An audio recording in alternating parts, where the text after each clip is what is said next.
Hey everybody, Sam Soulek, Creative Director at 10,000 Design. I want to thank you all for tuning in today and supporting Design Week, which also coincides with the 4th anniversary of 10,000 Design. So it's a pretty special time. Today we are at HWMR in Camden Town, North Minneapolis, and we're going to be speaking to one of our clients, Houston White. So Houston's going to talk to us a little bit about his past, a little bit about where he's taking things, and I think you're all going to be really inspired. Make sure that during this time of the talk, you post your questions because we're going to pick those at random, and Houston's going to answer those live afterwards, okay? So this is the shop, HWMR, Houston White's Men's Room, and it's on the corner of North Humboldt Avenue and North 44th Avenue. This is going to be renovated in the near future. It'll be a whole new space. Houston's really been part of developing and elevating this whole area of North Minneapolis, so it's pretty special place. Okay, without further ado, let's get into the shop. We'll go meet Houston and get this party started. We got to mask up, of course, so hopefully you can still hear me. Hello, everybody. Jordan. How are you, sir? Houston. What's up, bro? How are you? I'm good, man. Good to see you. Let me clean me up. Yes, sir. Okay. How you guys been doing? Doing well, man. Barbering through COVID. So part of a nice haircut is you got to keep it maintained. So I've had a cut recently, but you can never be too fresh. Never be too fresh.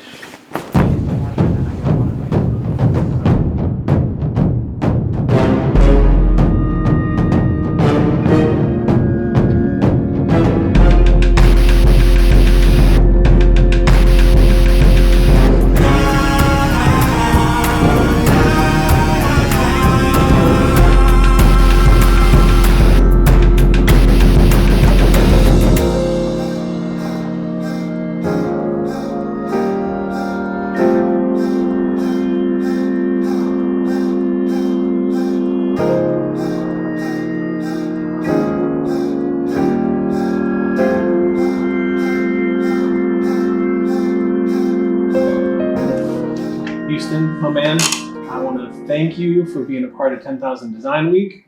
Thank you for taking the time. I know you're a busy dude. This is our 4-year anniversary.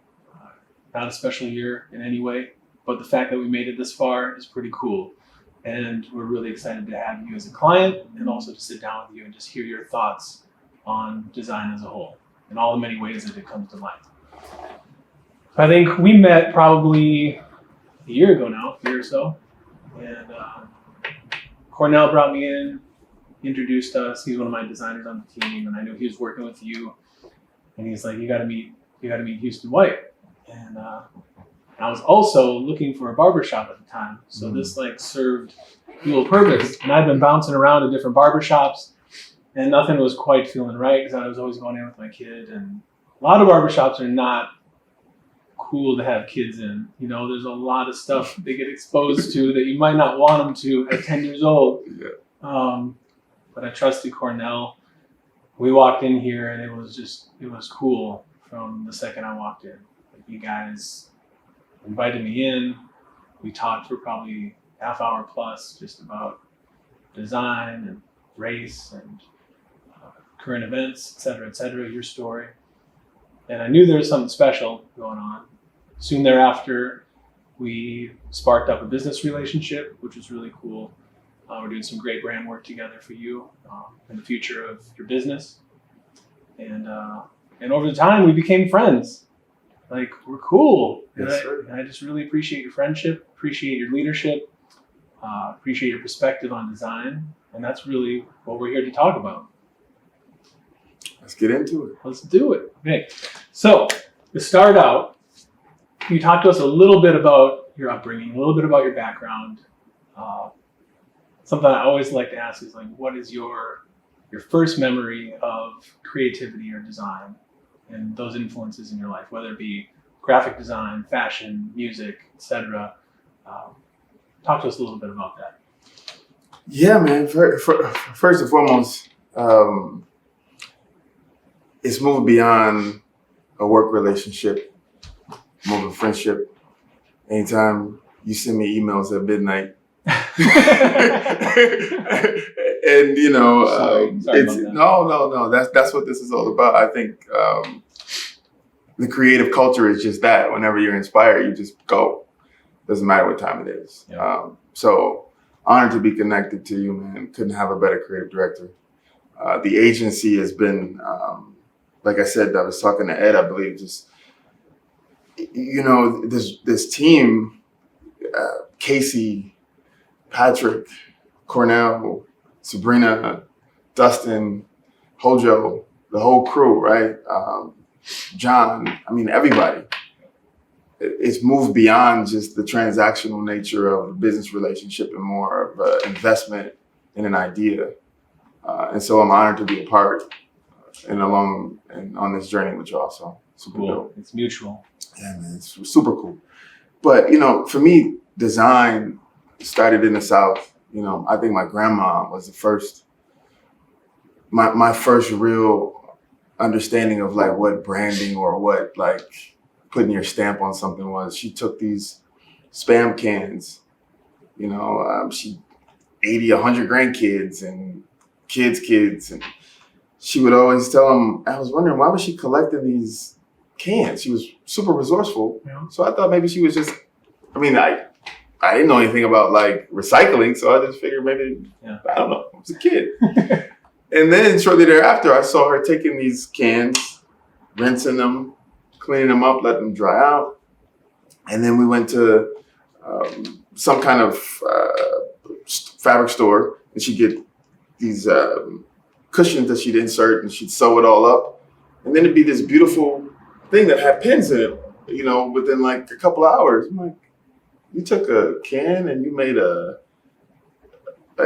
pin cushion? But it makes sense because she was a seamstress. She made clothes. She made my clothes. Hey. And then she began to sell them all over the South. She made hats. And I could recognize any church we went into, a hat that my grandmother made. She had this, she was a milliner before even I knew what that was. So I think that was like the initial spark for me of like, wow. So she was creative and she was an entrepreneur. Yeah. When you were exposed to that when you were just a little kid. Yeah, my entire family. My uncle used to weld trailers. Okay. Used to make them. Wow. He'd show up, it'd be a yard full of metal. And then 2 weeks later, this thing would start to form. Mm. And then he'd put a hitch on it and then pull it out of the yard. So literally a bunch of flat metal turned into, they had to put the axles and get and I'm a little kid, like around this stuff. And like, it blew my mind, man. Mm. It made me think I could fly or something like this. It was nothing like a week ago and now it's something. So, wow. Yeah. That's cool. Yeah. I think when you come from creative roots like that, it's bound to spring out at some point in your life. Mm-hmm. How long do you think it was between the ages when you were in the South? First off, I think that's crazy because little did you know you're going to move to the land of Spam one day, right? No. No idea. It's kind of cool. No idea. But did you know at that time that, did you gravitate towards creativity and design, or were there other influences that came along the way that made you turn the route? Because you could have done anything, but you've kind of surrounded yourself with creativity, design, and all its different forms, and you've made it your lifestyle. Yeah, man. I think what I gravitated towards was the freedom that creativity brought, right? Like, and I mean that by like dreaming, because when you're a kid, the world seems huge, as big as it naturally is. But when you're a kid, everything seems orca, right? Yeah. And so that freedom that I saw my family have, like I can go and work for myself and then come home, right? And I gravitated towards that, but I always had a thing for like aesthetics and like visual art. And I remember the first time I picked up a sketch pad and I wanted to draw, the IROC car was out at the time and it was all the rave with the drop top. And that was my first real like effort. I want to draw this car.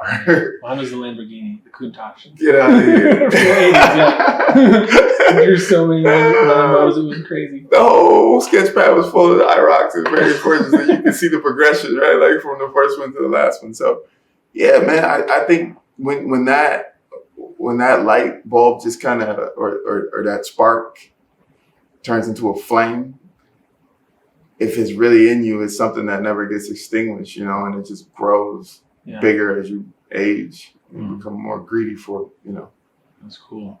Yeah, freedom. That's a good reason to turn to design and creativity. I believe it's free. I believe creativity is free. Yeah, it's the one. It's one of the main professions where we're not going to be replaced by machines. Never. We can't be. I mean, they can try, but so you moved up to Minneapolis. Adolescent years. Yeah, I was 7 when I came here. Okay. My parents got divorced. My aunt said that the schools were great. She's the matriarch of the family, my mom's oldest sister. Yeah. She moved here in 1969. And she thought it was great. She told my mom, bring the kids up. So we hopped on a Greyhound bus, got to Minnesota, got off the bus, went to North Minneapolis, which is where my family lived. And I'm like, I want to go home. There's these things running around everywhere. Like, we got rats, like, just running in the front. Like, no, I don't want to live here. Because it was squirrels, right? Like, we had squirrels in Mississippi, but they were red squirrels in the woods, you know? Yeah. And the alleys and it was just a foreign land, man. Yeah. And I hated it.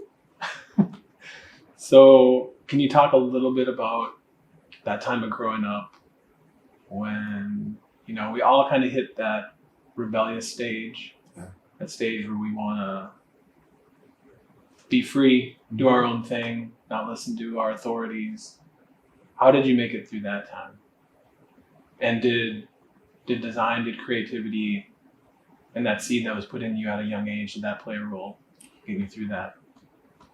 Yeah, man, it was a huge. It essentially saved my life, right? I grew up in North Minneapolis when it was Murderapolis, the highest murder rate per capita. Yeah. As bad as it is right now, post George Floyd, I think our crime rate is up like 233% or something like that this summer. But it was one of those summers, right? Like I was 14, 9th grade year, made some really bad decisions. And I was at that crossroads. You got to figure out what you're going to do. And so barbering gave me the ability to hustle. And my family allowed me to start a barbershop in the basement. Mm. And then, so I could get that urge to hustle and transact out because, I cut your hair, you give me $20. I feel accomplished. Mm-hmm. Next, right? And then I had a studio in my bedroom where we made music and we did art.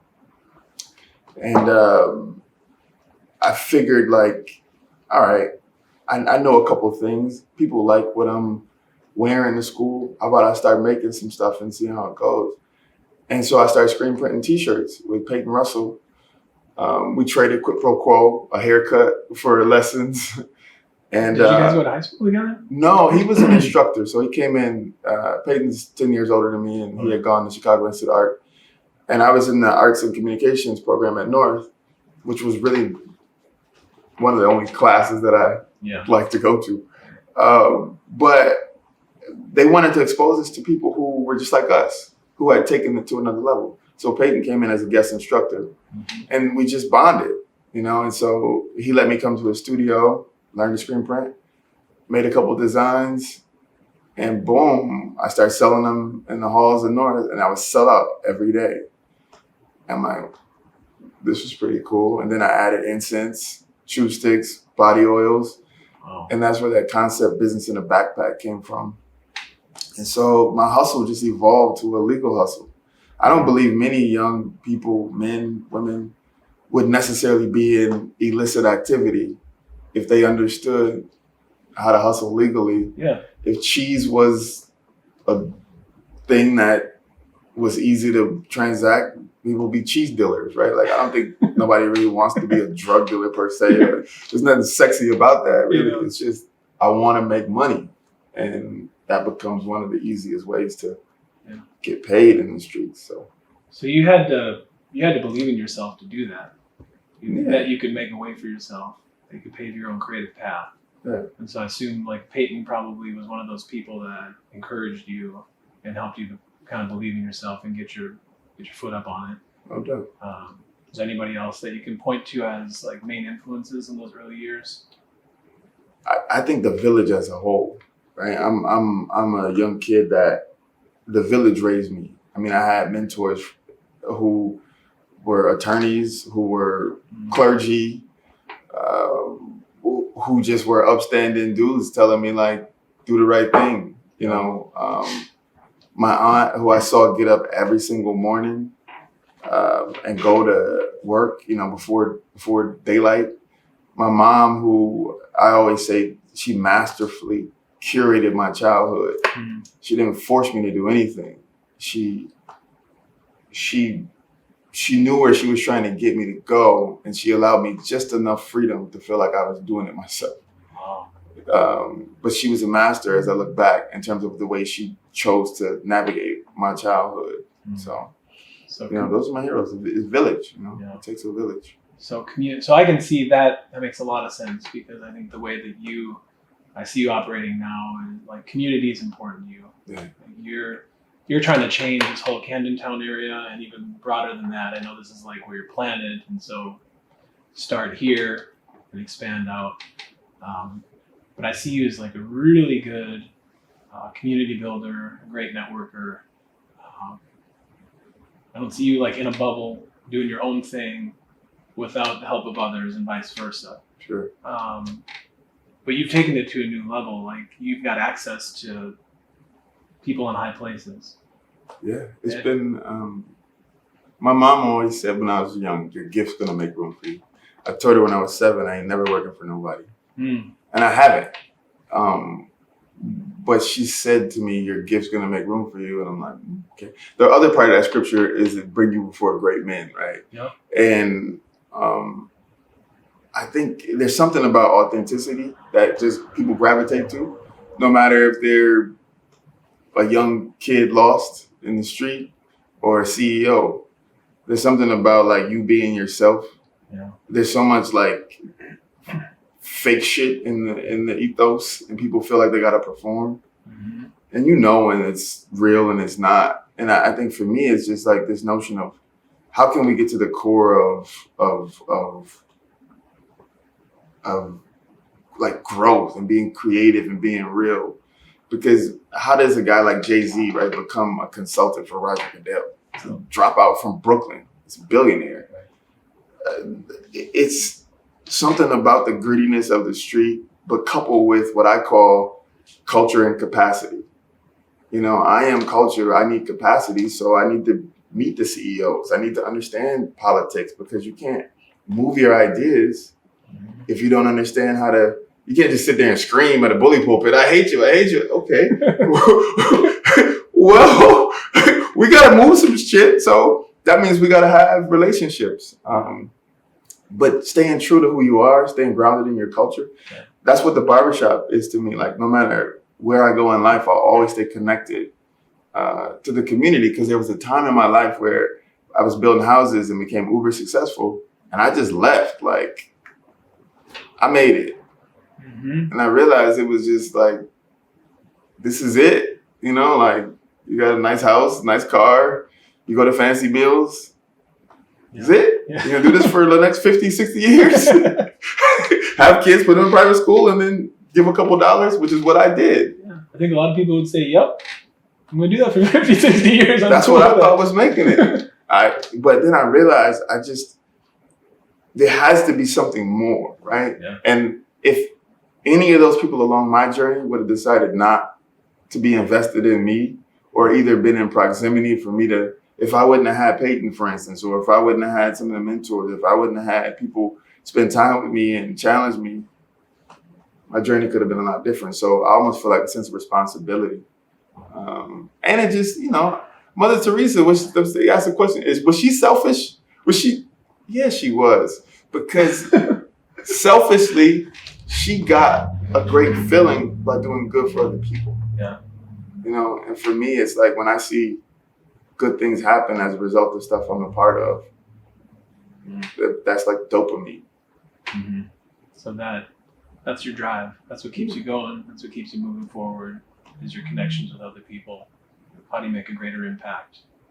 How do you make your life worth living, mean something? Yeah. Purpose, right? This is getting me right now. We might have to cut in a second. Start tearing up. This is why I like you. This is why we like you, man. It's like we want to work with people that are making a difference, that are thinking above and beyond themselves, and making change. I was watching The Last Dance, and when you think about like Steve Kerr, Scottie Pippen, Michael Jordan, all these different players, Dennis Rodman, right? All these people individually are great and good and have skills. Mm-hmm. But then collectively, they did something that'll live in the annals of history. Yeah. But then with all their individual talents, there has to be a coach, and there has to be someone that you are accountable to. Well, they're accountable to everyone, but and for me, like, real growth occurs when you find those like-minded individuals and you just add your piece. Mm-hmm. And then you got that accountability. And I think at the end of the day, one of my mentors said, you only die when people stop saying your name. Ooh. So the goal is to do some shit while you're alive where people never stop saying your name, because you affected the world in that kind of way. That's real ambitious. That's a great way to live. Yeah. Wow. So you're not just a designer, not just creative. You know, you've got those roots from your family and entrepreneurship, and that's a big part of who you are. You're also a community leader. So that's a lot of hats, and you're obviously a master barber as well. Can you stitch between designer, entrepreneur, community leader, and see how they affect each other? And maybe even more importantly for our design audience, is your role as a designer, has that helped you be a better entrepreneur? Has it helped you be a better community leader? Just interested in your thoughts on that. Yeah, I mean, I see design as a way to kind of inspire, but also like to lead. And so here's what I mean by that. The first person that puts on a Black Lives Matter t-shirt that's not black. Now it's just a t-shirt, but now it became a social move, and that design, which was for whoever made it, or whatever reason they made it, like important to them. But then it can become a social statement that can affect the world, and it can spark a movement. And so, this quote, or this thing I like to say, like, the wardrobe of an era reflects the times and the participants therein. Yep. And what I mean by that is, like, if you think about 1960 and you look at JFK and Malcolm X and Martin Luther King, there's a very similar through line. It's almost like the entire 60s, has this monochromatic, like, just this look that just feels and seems timeless. Yeah. We go to the 80s, we were growing up, very like futuristic, corny in ways, but whatever, that's that era, and we all dressed like that, 90s, so on and so forth. So in this moment in time, there's kind of like a rework, a rethinking of what the future will look like. And so to me, fashion is what's gonna be what people live in, and then 100 years from now, they'll say 2020, oh my gosh, there were these Houston white blazers, or remember the Victory line came out, or Fresh was. And so I do look at it like it's more than just the articles of clothing. It's like, what does it represent, and what time did it represent? And then how does it inspire? I mean, Ralph Lauren, for instance, one of my favorite designers.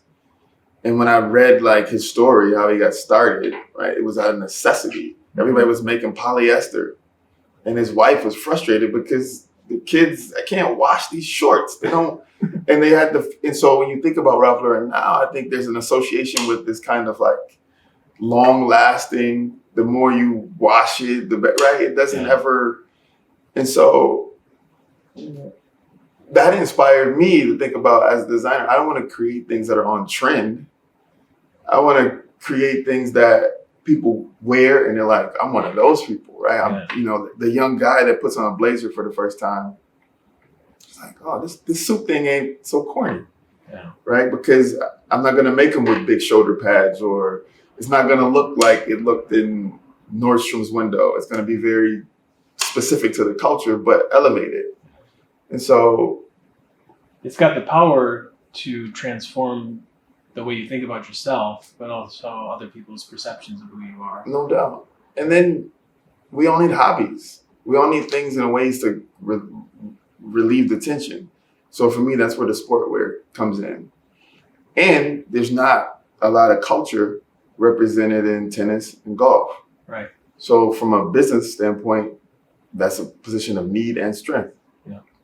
Mm. For all the numbers folks that want to see, does this actually make numerical sense, or is it just a passion project? Right. I think there's passion, but it also is going to be huge for the future.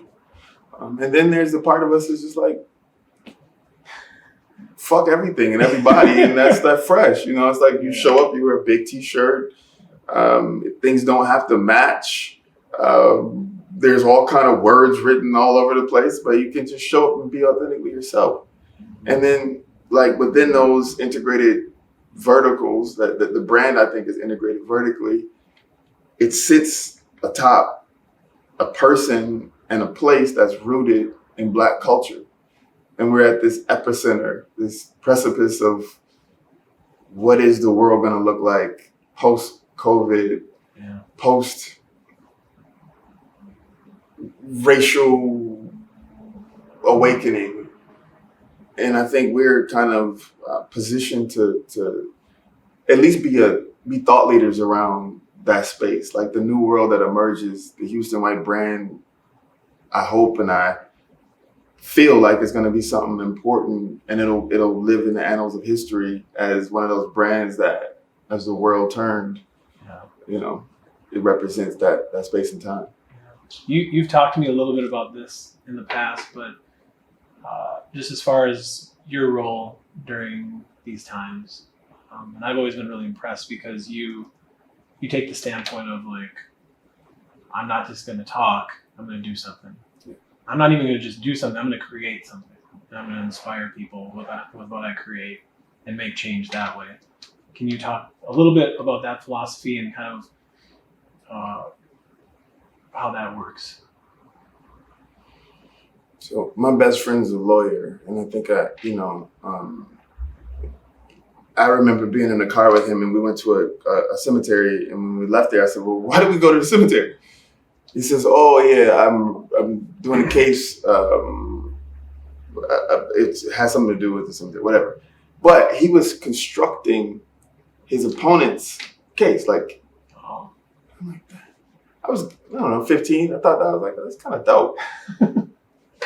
And so I was on a debate team, and I started to kind of like use some of that, like, okay, what would they say? What are they gonna? And so for me, the pushback and the rub is always, if you just express your opinion, there's 1,000 other counter opinions. But if you make something that has real impact and you put it there, it's hard for people to argue with that. Yeah. And so I've always thought of creativity and doing things in that way. Like, I'm not gonna ask or talk, or I'm just gonna do it, and then now you react to that as opposed to reacting to my opinion or my words. Yeah. So that's perfect. That's perfect. Before we wrap up, I think that was all great. This is pretty inspiring, and I think our audience is going to be coming at you with quite a few questions after this, just to get in deeper. So get ready for that. But what can we expect from Houston White in the near future, in the what's in the next year, the next 5 years, as far as Houston White, the brand, and your different fashion lines around it, and HWMR, the barbershop itself? Yeah, I mean, to be honest, one of my biggest goals is to be on, to see a golfer at some point wearing that victory line on PGA Tour. I'd like to inspire a lot of young kids across all racial and socioeconomic backgrounds to celebrate the culture, right? And I like to see that, like victory becoming something that is like a line that, you know what I mean, brings people together. You know, over the next 5 years, man, like there are shops that I've gone to that I've only imagined. I remember Dayton's years ago, skipping school and like sitting in those chairs and just vibing in the Ralph Lauren installation, or going over to when DKNY first dropped and had those big old puffy jackets. Like, this is so dope. I want to be there. New York Fashion Week, LA Fashion, Tokyo, like it really inspiring the next generation, you know, who's going to be the next Houston White, but doing something that is exciting, that folks are like, this is pretty fucking dope. And the place, you know, HWMR, I think not every, but I think Chicago needs a HWMR. It's a way forward for young Black men. You know, you can see yourself being able to be rooted and true to who you are, but move vertically, and you don't have to sell out to do so.